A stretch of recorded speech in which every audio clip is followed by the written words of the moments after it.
You can imagine the flood, and then you can set yourself straight, and then you can prepare for it. And that means maybe you can stave it off, but it also means that maybe even if you don't stave it off, you could ride it out. And that's actually the story of Noah. Because what happens with Noah is that he can see that things are not good and that there's a flood coming. And God is maybe letting him know. And it says in the story that Noah walked with God. Remember, and that's what Adam did before he got all self-conscious about the whole thing. He walked with God. We'll talk about that more next time. But what that would mean maybe is because Noah was straight and he put himself together and his familial relationships were good, because it also says that his antennae were working. And he could see a little farther into the future than someone whose vision was completely obscured by fog and chaos. And he could tell that things were not going to go well. And so he prepared for it. And because he prepared for it, well, then things actually went pretty well for Noah, even though the flood came. And so that's an interesting thing, because that's an indeterminate issue in human existence. How big a hurricane would it take to wipe out New Orleans if everyone was prepared? Well, you're not going to wipe out the Dutch. I mean, that's going to be a tough one, man. You're going to have to conjure up a pretty damn big storm to take out their dikes. Well, how thoroughly defended could New Orleans be if nobody in the municipal and state governments was corrupt? Well, end of the hurricane problem, because that's something that we could clearly deal with. We know how to do it. And the same applies in your own life, is that there are floods coming. You can bloody well be sure of that. That's absolutely 100% certain. Some of them are going to be personal. Some of them are going to be familial. Some of them are going to be social and political and economic. It's like, are they going to be catastrophes for you? Or are you going to ride them out? Are you going to prepare? Well, the first issue might be, well, do you have your act together well enough to see them coming with enough advance warning so that you can take proper measures? Maybe just to sidestep it. Maybe just don't go where the flood is going to be. That's a simple thing. But maybe you don't have that luxury, right? And so it is going to be a catastrophe. Maybe someone in your family is going to get really, really sick, right? And maybe there's just a tiny pathway through that everything doesn't fall apart. It doesn't end in divorce, it doesn't end in death, it doesn't end in sorrow, it doesn't end in catastrophe, but the margin of error is like slimmed down to virtually zero. And every imperfection that you bring to that situation is going to increase the probability that that tragedy is going to turn into something indistinguishable from hell. And that's coming. It's coming your way. Absolutely, certainly. And so then you might think, well, since it's coming your way, maybe the best thing to do is to put yourself together, so that when it comes, it can be the least amount of awful possible. So I'll close with a story. This was a very affecting story for me. My mother-in-law had frontotemporal dementia, and she developed it quite young. She was about 55, something like that. And her husband, who was a very extroverted, man-about-town guy, I grew up in a small town, everybody knew him. He was charismatic, drank too much, charismatic, good businessman, quite a remarkable person, a real character. But not exactly a family man, even though he provided for his family very well. But when his wife got sick, he really took care of her, man. It was something to see, because that's no joke, dealing with someone who has Alzheimer's for all intents and purposes, because they get taken away from you piece by piece. And that is not pretty. And then it's also hard, right? Not only is it catastrophic, but it's hard. And Jesus, he just stepped into that like perfectly. And it was way less awful than it could have been. Way less. It was just a tragedy. It wasn't hell. And then I was there when she died. And my wife's family are actually pretty good at dealing with death, as it turns out. My wife's sister is a palliative care nurse, and you have to be a pretty tough cookie to be a palliative care nurse, but you can do it, which is pretty interesting, because that means that you can go make relationships with people at the last stages of their life that are genuine relationships, and people just die on you non-stop. And yet, you know, she's a competent, alive, alert, fun person. It's like, 2 thumbs up for her, man. That's someone you can rely on in a tragedy.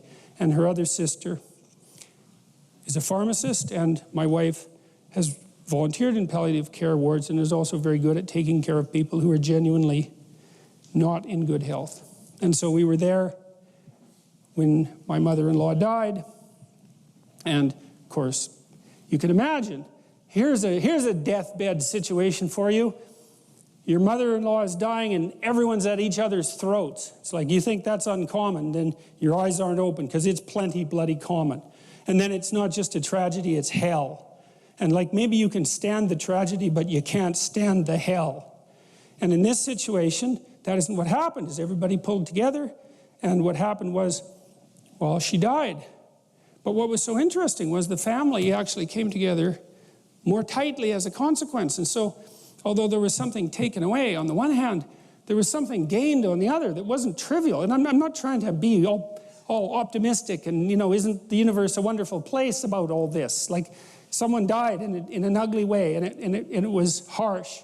But God, it was a hell of a lot better than it could have been, and maybe it was good enough. That's the thing, you know, is that this is something that I constantly wonder, is that if people did what they could to speak the truth and pay attention, then maybe the tragedy that's part of life wouldn't have to deteriorate into the unbearable hell that doesn't have to be part of life. And maybe we could actually tolerate the tragedy, or maybe we could even rise above it, or maybe we could even mitigate it, you know, because we do that sort of thing all the time. And so it's always an open question. And the Iliad had put it very well. Are the floods the consequence of the fact that things fall apart? Or are the floods a consequence of the fact that people make mistakes that they know they shouldn't make and make anyways? They sin, right? And that's to miss the mark, right? Because that's an archery term, to sin. And that means maybe they don't even specify the damn target, which is really, you're not going to hit it unless you specify it. Or having specified it, they just say, oh, to hell with it. It's not that important. It's like, you got to be careful when you say something like, to hell with it. It's not that important. Because one of the things that might happen to you, if you say to hell with it, it's not that important, is that you might actually end up in hell for a pretty prolonged period of time, or maybe for the remainder of your miserable existence, because it's certainly the case that people do exist there, and I've seen them exist there, and once you're there, it's no simple matter to get the hell out. And so it might matter that the things that matter get addressed. It might matter that you do what you can to walk with God. Like I said, we'll talk more about that next time. And it might be that that is how you build an ark and are protected from the flood, even if the damn thing comes. And the thing is, it will. And this is a funny thing, too, that I've noticed about our education system and the way we teach students. And their trigger warnings and all of that absolute rubbish. I think in most of my lectures, I'd have to have a trigger warning every 15 seconds. So, as I tell my students when they're young, it's like, look, don't fool yourself. You know, you're going to develop a serious illness, at least one, maybe 2 or 3, and one of them is likely to be chronic. And if it isn't you, it's going to be someone you love. It's going to be your husband, it's going to be your parent, it's going to be your kids. That's coming. And so is a lot of death and pain. And so, like, just exactly what sort of person are you going to be when that shows up? And that's the right question. It isn't, how are you going to be happy in your life? It's like, good luck with that. It's a stupid ambition anyways, as far as I'm concerned, because it's too shallow. You know, happiness, you're lucky. That comes and goes like the sun coming out from behind a cloud. If you're happy, man, more power to you. Enjoy it. Enjoy it. It's a gift from the cosmos to be happy. But a pursuit, no, the pursuit is, when the damn flood comes, you want to be the person who built the ark. And that's what the story of Noah is about.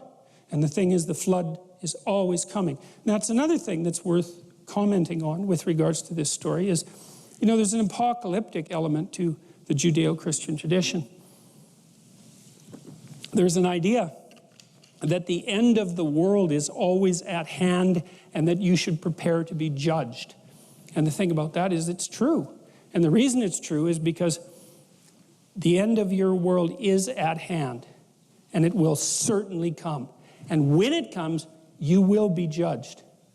Because it will be up to you to figure out what to do with the fact that your world just collapsed. And that'll be a moral problem of ultimate severity. Because it'll push you right to your limits, and you'll find out exactly where your unaddressed weaknesses lie. Because that's what happens in a crisis. And so the reason that that's an archetypal reality, and it lurks underneath the entire Judeo-Christian structure, the apocalypse, the impending apocalypse, is because we always live in apocalyptic times, and your world is always, in small ways and large ways, coming to an end. And so what do? You prepare for it. You prepare for your world to come to an end. And then maybe when the end comes, you get another world. That'd be a good deal.